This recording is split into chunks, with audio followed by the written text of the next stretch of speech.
Greetings from Seoul, Korea, and welcome to the GSL Codes. Tasteless and Artosis here. Good to be back together. I missed you. I know, man. It's been actually a really long time. Yeah, it really has, actually. You know, of course, that was that week off because a lot of the GSL crew went to Las Vegas and did the GSL finals. I hope you guys enjoyed that. I won't spoil it for you. Actually, I probably will end up doing it. I'm just going to do it right now. Close your ears if you haven't watched it yet. Prime 1. Yeah, Prime 1. Actually, I hate people who are like, spoiler alert. Dude, it's all in the same station, man. We have to talk about this stuff. That's true. And we have a player that was there playing today. So, yes. I mean, if you think I'm not going to mention his games from that, I don't know. I don't know, man. Better step down, nerd. You're crazy. Crazy nerds. You guys got to stop, man. I've been meaning to have a talk with you about crazy nerds some antipsychotics because it can't be perfect, all right? So we are going to go ahead. Actually, you know what? It is perfect in its imperfections. Oh, wow. I like that. Things wouldn't be beautiful if everything was perfect. That's true. That's actually profoundly true, Artosis. Yeah. By the way, we had a graphic at the bottom of our screen, but it passed us by. Participate in our prediction poll process. I don't know if that's a technical term for it. Well, there's a poll on the site. If you go on the site. Participate in our prediction poll process. Yes, in our prediction poll. What you do is you vote for who you think is going to win, and then we use those results and we put them up on screen, and it makes it more fun. Makes it more fun. Yeah, it's always fun to see exactly what people think. But here's some results from before. Group B's results were OGS Supernova crushing the group, Genius in second place, Seed, Tasteless's favorite Protoss in third, and then Boom Boom, unfortunately, out 0-2. He was kind of underwhelming in that series, unfortunately. Seed, my favorite player to watch, is out. In Group D, really surprisingly, Maru Prime, the youngest player ever in Code S, won the group in 2-0 fashion. Liquid Hero, the hero of TeamLiquid.net, got second place with 2-1. Curious, third, and then last place, I didn't get to read it, and I can't remember what it was now. Group C, of course, Marine King took it. July almost took him out and took first, but got second. Xenio in third, and Alive in fourth. I think that was Alive in fourth was a bit of a surprise to people. Yeah, I figured Xenio and July would be in the middle there, but or at the bottom. But anyways, moving on. The STC dominating, then Liquid Teja, Jockji, and DRG out. Yeah, the two champions falling out. I know. Teja very strong. And the thing is, the STC, a lot of people have been asking me about that, Tasteless. He's just a solid player, and the other players got him. Absolutely. All right, on to today's players. They are here. Parting, Polt, Finn, and Oz. 2 Terrans and 2 Protosses. Yeah, it's going to be a really fun day. These are some of the best players in the whole world. Parting, the best PvT player in the world. He has almost 80% in that matchup. He's insanely good. He's been doing really well in tournaments. Polt, one of the best TvP players in the entire world, along with Marine King. Look for him to do very well in this group. Then we have Finn, the most hyped man in formerly StarCraft II. known as 4GG. Yeah. So this guy's actually OSL champion from StarCraft 1. Yeah. And then Oz, possibly the best Protoss overall in the world. All right, we just rip right through that. We just tore They'll get right us any through time that. to talk about those players. Oh, no way, man. Well, look at that. This is Polt like the right. Autobahn of intros for what? Look at Paul on the right. Doesn't he look looking awfully handsome with the handsomnerd.com Oh, patch? that's right. Yes, he is sponsored by the Handsome Nerd. If you go and purchase a TSL jersey, that goes to the TSL team? Yeah. Takes care of him. Look at that. It looks good, too. Feeds the nerd. It's like an adopt a whale kind of thing, man. You know? Adopt a nerd. We got an adopt a nerd thing at the Handsome Nerd, so I'm dead serious. If you go to thehandsomenerd.com, which has probably been crashed because we have so many people watch this show, but check it out at some point in time. You can buy some gear. There's some swag. And, of course, props to the other sponsors on the other teams, such as BenQ here. So, this is the GSL Code S, and we're going to go right into it.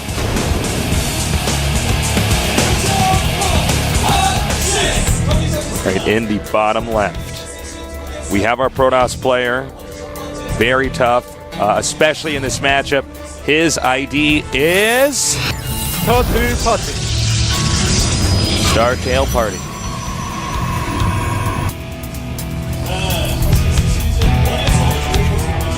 Take it all in. There he is. In the upper right, a solid player. Very, very scary. One of the best TVPers out there. So watch out. Protoss, his ID is TSA Port. Polt's been kicking serious ass lately. Yes, he absolutely has. Parting has been kicking even more ass, if you could believe it. Well, that's why everyone's sore. Everyone's standing up. Nobody sits down anymore. Yeah, because these two badasses. You mess with these guys, you go over the nerd's knee. He's got his nerd paddle, the ones with the holes in it. Oh no, it gets makes your it go fleshy faster. nerd butt. Yeah, leaves little rings too. It's the kind of paddle that makes frat boys cringe. It's so brutal.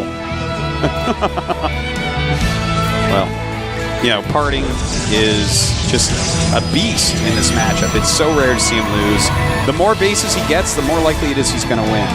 And you have to have just the most impeccable micro ever to kill him. He is like the god of High Templars. His High Templars are everywhere. He flanks armies with nothing but High Templars. Yeah, literally. It's so solid. This isn't even me joking. He just flanks armies with High Templars and storms the hell out of everything. It's amazing. It's great to see. And as you can see from our results here in the poll, 34-27. That's not bad. That's not bad. It's not really surprising. The highest they can get in these polls is 50%. And that's if every single person votes for it. And that's because there's 4 people in a group. You have to vote for 2 people. So. Yeah. You know, Parting, I think... here's the thing. This group is impossible to predict because Finn is, like, really good, really scary player. Polt is just so solid on this map. Parting is the best PvTer, perhaps, there is. Oz, just one of the best Protoss in the world, if not the best Protoss in the world. This is, like, the hardest group to predict, perhaps, in this season of the round of 32. Yeah, I would agree completely on that statement. As you can see, Parting historically doesn't have much of a history. He's pretty new. Yeah, and he just popped onto the scene. The thing is, he has been around, but he wasn't quite good enough to get in anywhere, and it's like, suddenly he just hit the level where people couldn't stop him anymore, and he's just kicked complete ass. To use that once again, I can't even explain how good this guy is. Yeah, his he's micro so solid. is astounding. Now, his macro is astounding. His timings are almost perfect. He's great. Now, if you look at Polt's background here, he actually has quite a rich background here in the GSL, ups and downs, but overall staying on top. Staying consistently in Code S. Yeah, and in fact, you know, he dropped out of Code S that last time, and then just suddenly dropped out of Code A and then got a spot because he's been winning tournaments abroad and such. Right. You know, Asus Republic Gamers at Assembly took that down. He's been doing really, really well pretty much everywhere. So I'm excited to see how he can do here. You know, he was actually on that silly show that we do sometimes, Off the Record. Off the Record. And he was saying, you know, he's actually pretty confident. He thinks he has a great chance coming in this group, and I can't argue against him. His TVT is really strong. He's got a great record in that overall. You know, he's part of that triumvirate with MMA and MVP, where MMA always loses to Polt. MMA always beats MVP, and MVP always beats Polt. Yeah. So weird trifecta. Well, that's the way it was for a while. I mean, it's all been messed up a little bit, but that was what those guys were doing for a bit. Well, you know, times are changing. I mean, the metagame's changing. Players are improving. New players are coming out. Yeah, of course. This is the 1,888th GSL sponsorship match. So that is, I have to say, the most worthless statistic there has ever been. Oh, I love that one. I thought we could have done something like, dude, look, this is a 666th match. And I'm like, oh my God, it's the match from hell. You know what's actually really interesting is the second match here of this set is going to be the 1,889th match play. For all you stats junkies out there. Yeah, look at that one. It's not 3 8s in a row, but there's 2 8s in the middle at least. Yeah. It's kind of crazy. It's kind of cray-cray. All right. We have the fourth gas, excuse me, coming up here. Yeah, you want to get those gases quickly, especially on this map. You know, but you know, oftentimes with this build, you do want to stay on 3 gas for just a little bit before getting that fourth. Yeah, that's actually very true. You need to be able to get your minerals going. And if you get 4 gases right away, you actually just can't afford anything because all your mineral... Well, your probes, you have too many probes mining gas. Exactly. All right. Well, this SCV, his life was not in vain. He sees the number of sentries, knowing what this sort of indicates defensive play and him investing in, you know, a strong sentry army later on in the mid-game. Polt playing very standard for him. You know, he's just kind of going up to medevac, getting his upgrades as he goes. He plays kind of like Marine King a little bit. You know, he likes to go Oh, out wow, and nice, pressure. nice snap scan. Takes out the observer. That is annoying. Yeah, it truly is. You know, if Protoss sees exactly what you're doing, if he's someone like Parting, you're never going to kill him. So it's a good idea to do that. But, you know, Polt plays a little bit like Marine King, because I know a lot of people have been watching Marine King lately, and they're like, oh my god, he's so good. Polt is like, you know, a little mini version of Marine King, almost to say. You know, Yeah, in fact, I he has a actually like that GSL, he description. actually has a GSL championship, and Marine King does not, so I didn't want to call him that.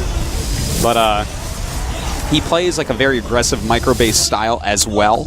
It's very similar. He likes to harass with his dropships. He likes to be out there early and often. Just think of him as like a variant on Marine King. In fact, fun little stat, there's out of all the GSL champions, Polt was not a StarCraft 1 pro gamer. Yeah, he's a Warcraft 3 competitive player, not even a pro gamer. Yeah, he was just kind of playing it for fun, and you know, I don't think he even ever won any money or anything like that, so he was in no way a pro gamer before StarCraft 2. I'm not sure about Jakshi, but I know every other champion is a former StarCraft 1 pro, so it's actually, and he won his championship a long time ago as well, which is just really impressive. He's just a very smart guy, as I'm sure we all already know. All right, now this is a Marine, just to take a peek. It's much better to do that than to scan. Now, I'm curious to see if he's going to scan this second observer here. You know, that observer is actually pretty crucial. It's letting him know exactly where the army is going to. Notice none of the buildings can really be hit from the low ground. Those stalkers just ready to snipe any medevacs that get too close. And this is just a funny little game. This is actually exactly the timing that we see on this map with aggressive MKP-style players against people like Parting. And you notice that Parting, once again, doing a style that he's shown us time and time again on this map. And he keeps 2 High Templars as High Templars, even though he's not getting stormed, just to feedback those 2 medevacs. Yeah. If he can feedback those... Oh, and I think he will. He gets one. Very nice. And doesn't even lose one. Some force fields go up, but not the most useful, only getting a single Marauder. Not losing any units, though. Well, that was definitely a victory there for Party, shaving off just a little bit of a Polt's army. Certainly, yes. And, you know, I really want to echo what Artosis said, is if you feedback a few of those medevacs, that sucks for the Terran. Yeah, totally. Now, Parting is almost done 1-1. He just finished it up. We have +1 just about to finish for Polt, and he has 6 medevacs already. He's starting to get his Ghost Academy as well. But he can't attack right now. He hasn't rallied down enough units. But with 6 medevacs, what he can do, because his stalker count's very low, is if he can pick off a stalker or 2, he can do the thing where he runs in, starts attacking, and lifts up behind the force field. So Parting just has to be careful where he puts force fields down, but Polt has to be careful as well, because if you lose too many units early on here, you're in a lot of trouble. What do you think of the mixture of the 2 Archons here instead of keeping more Templars out? Is that... You know, at this point, I think he realizes there's too many medevacs, and he's just going to need that extra splash damage if Polt comes up. Polt's really been investing in medevacs. So, I mean, if you hit 2 of them, there's still going to be about 4 that are healing everything. So, it's better to have that additional Archon to have that 66 damage or so splash constantly going on. Actually, you know, that's a great point, especially considering the fact that there's no ghosts out here yet. Now, this factory here is here to abuse the AI in case a battle occurs. There's the possibility that the sentries of the Archon will shoot at that. And that was a massive stim for just one Zealot, so that was actually a mistake by Polt. Yeah, he's really wanting to actually engage right now. Before Psystorm's done, you know, a player like Polt, much like Marine King, if you engage him with just charge lots, he'll micro back across the entire map and be very cost efficient. Yeah, exactly. And that's actually an issue with a lot of Protoss players right now, where they lose because their charge lots just get wasted. You need to make sure that your Stalkers are always in there firing, your Archons are hitting as much as possible, any Colossi you have are hitting, you're keeping your sentries up, and charge lots just get really far ahead of everything. So yeah, I think that's a great way to put it, Artosis. And I mean, essentially what that does, just for emphasis, is that it's not just about having the right unit composition, it's making sure that that unit composition, each unit's doing its role. Yes. And you don't have Zealots stuck in the back or too far ahead where the Stalkers aren't helpful. You know, and it's important. I want to point something else out as well. Parting started 1-4 early, and this is something we're seeing making a small bit of a comeback. Oh, hold on, though. We might see some sort of... He needs to ideally get rid of this factory. Oh, he has Psystorm. Watch out, Faceless. We have 3 High Templars with Psystorm trying to move up towards the army, but Ghosts are coming down. All right, now if he can get... Feedback. 2 Ghosts still left with energy here, and Polt's going for it. Oh man, there's no Ghosts left with, and he's one with on the high ground with Psystorm. Polt does get through, though. Now, it's hard to say if he should actually engage here. I think the medevac's a little bit too far back. If he picks up, in front, taking a ton of damage, but the Zealot's taking a lot from all the units behind him. Beautiful Psy Storm. Doesn't end up killing anything, though. Polt does have a lot of medevacs, let's not forget. And if all the Psy Storms are done, then he can just tighten these Zealots forever. And this is what we were talking about, by the way. Another group of units comes up here in the fray. Now, he did get some medevacs, but there's no Templars here. Can you check for the energy on the sentries, Artosis? Well, right now those sentries do not have a lot of energy tasteless. They have enough for about 2 force fields or maybe a guardian shield and also, 2 force fields. I would like to point out, we haven't gotten a shot of it yet, I don't believe, but the top center is now being taken here by TSL Polt. Polt is expanding non-stop during this. He's actually playing a beautiful game right now. He's really keeping Parting inside his base. He's constantly pushing and prodding, trying to make Parting lose his Psy Storms as much as he can. Because again, without splash damage, you can't kill this army off. All right, and also note, he's making sure that he cannot leave his opponent's base. Oh my God, a lot of casualties here. Oh, wow. I think all three of the Archons go down. Look at that, the force field's completely ineffective. In fact, that force field was hurt before, but there we go. Beautiful Psy Storms all over the army of Polt. That was basically the best Psy Storm you could have possibly asked for. Yeah. And Polt now, he has a very small army right there that's very badly hurt, but he is rallying down more. Let's not forget he's had 3 bases as long as Parting. He's got that 4th up finally, so his macro is off the hook. He is 40 supply up on Parting right now. And this is a point in time where it's less mules, more scans. Oh, beautiful Psy Storm and force fields. Great moves here by Parting, and that's really going to have to catch up a bit. That might have whittled him down enough. Once these force fields go away, I think he can actually just barrel down the ramp. I think you're right. As soon as that charge is recharged, he can get down there and just flood him with Zealots. But Polt is continuing to rally out. His macro is on point. And that is a lot of Zealots, but he has a lot of Marines and Marauders. He does have those 2-1 upgrades, but Parting with 1-3 upgrades, just 1 upgrade ahead right now. All right, he's going to go in here for an assassination move. He does get the Templar. That was kind of a trade there. And he does have some more ghosts. So let's see, he's going to come in here once again. There is a limited number of force fields, but actually, for a 1 force field put down, that's about as good as you can get it. Yeah. That was actually really surprising. He did a great job with that one. But Parting's got to be careful. He can't let his Zealots get too far ahead. Once again, letting that happen. Taking a little bit more damage than he wants on these Zealots. Mows down the Templar. And look at this. He has 4 or 5 ghosts down here with a lot of energy, and they are going to do a ton of damage. EMPs all everywhere. Oh, but beautiful Psy Storms all over everything. Polt has got to be careful. Yeah, all Polt has to do is keep this position. If he keeps this position, Parting doesn't get a 3rd base. He lost all 5 ghosts to that Tasteless. That's actually a huge deal. This may be a good window of time in which he can get out of this, but the reinforcements here for Polt are just too strong, it looks like. Once again being driven back. Nice Psy Storms there. He does get 1 Templar. Beautiful Psy Storms. In fact, all the army of Polt really low on health. In fact, his medevac's pretty low on energy at this point. 2 of them have been fed back, and 2 of them do have energy. So he's got to be careful because Parting's High Templar count is getting really high, his Archon count getting really high. Never doing a switch to Colossus, which is kind of giving me some chills. It's kind of a beautiful thing to see him stay exactly on this style, even though it allows Polt to not have to make any Vikings. It allows him to get up those High Templars and those Archons, which are so crucial to the style that Parting most enjoys. Now, it looks like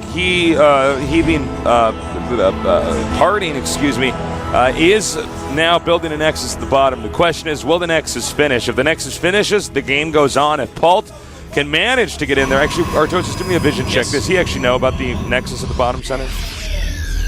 Wait 1 second, Tasteless. I'm checking that out. And no, he doesn't know about it yet. But with the positioning of Parting's army, he probably has a pretty good idea of it. He knows it's time. And oh my God, 2 High Templars just entered the middle of the map and went after that army. Did some nice Psy Storms there. The Archon will get more fun. Look at that. The Archon was just bait, and he storms everything again. Beautiful storms. But note, there is going to be a drop over here towards the main. This may push that army of Parting into a bad position. Yeah. Once he's in that bad position, he can come up once again and then try to hit that expansion over here. Oh, and he wasn't quite looking there.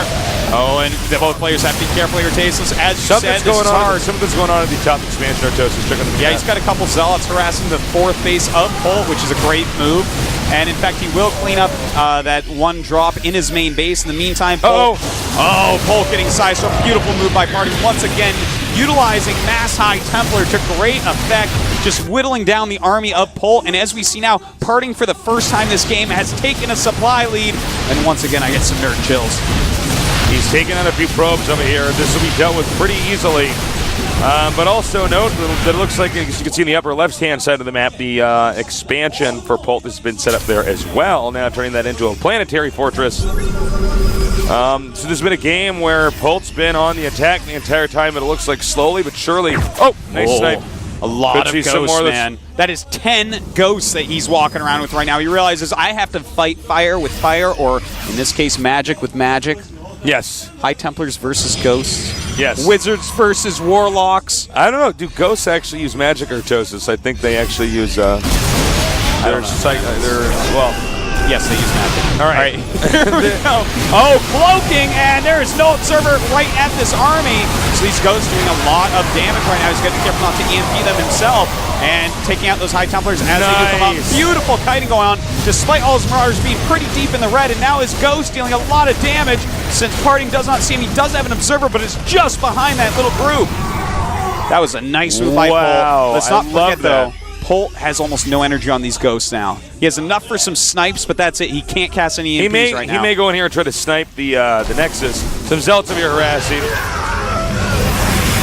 A lot more Zealots being warped in right now. They are 3-3 at this point, but so are Polt's units. A lot of this is still coming down to very micro-based macro game, so to say.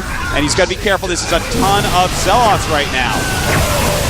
All right, I think most of the ghosts got melted there. That is a planetary, so the Zealots can't do much over there. A lot of great size storms, and Polt's going to have to run away. His medevacs are all super low on health and super low on energy, so it's getting harder and harder for him to actually micro against this. But let's not forget, as you mentioned before, Tasteless, he's taken a 5th base. Polt is staying a base ahead of a Zealot Templar-only style Protoss that is Parting, who is just so good at expanding.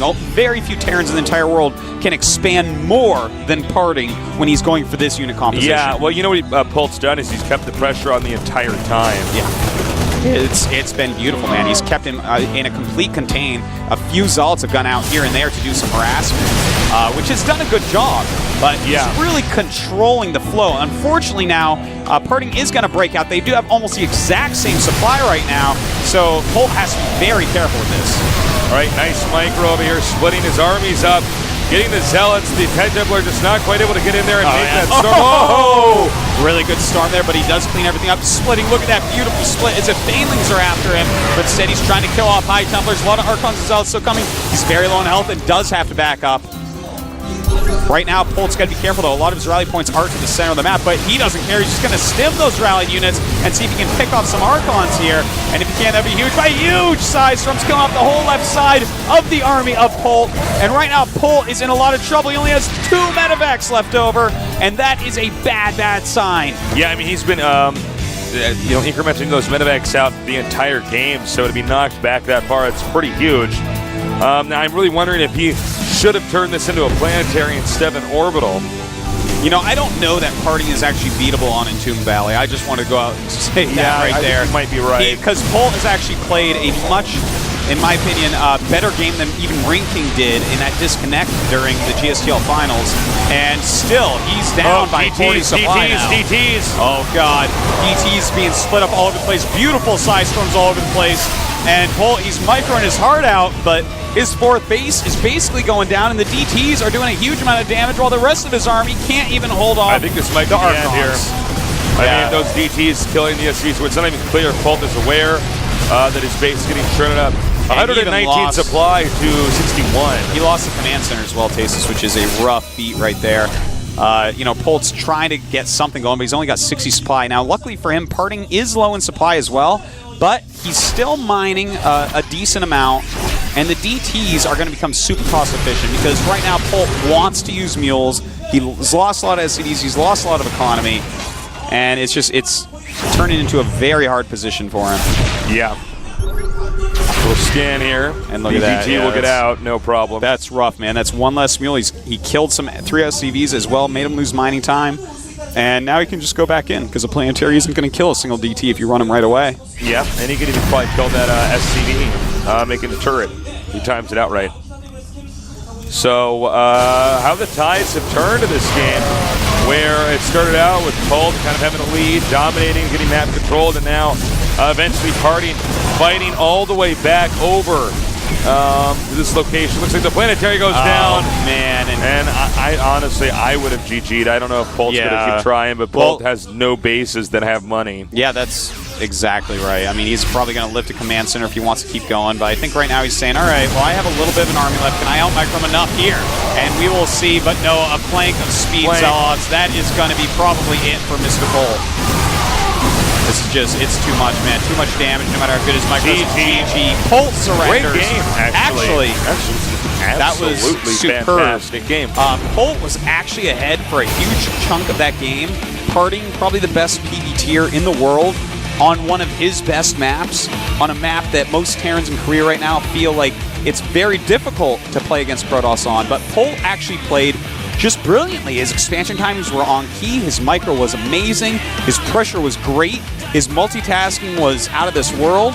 You know, the one thing that I say that really he should have done was made that fourth base in the middle into a planetary instead of an orbital. Because multiple times Parting got Zealots up there and killed off SCVs, and it just gave the hiccup to Polt's economy where Parting could catch up in supply and break out because Polt was having to walk back a little bit, remove some Zealots, try to get that back up in mining. If you had made that into a planetary, the game may have turned out differently. Well, I totally agree with you, and it also, you could see that he had to send some of his army up there, so that interrupted that flow of units. That's the kind of style that we see every once in a while in StarCraft II, where you just keep kind of attacking, and keeping them back on their base while you slowly expand to more and more locations. Exactly. But Parting, and it's actually a very weird, and it's a style that we don't see a whole lot, but you know, he did not have the precautions necessary to make sure that the rest of his bases were going to be secure no matter what. So two Zealots get up there,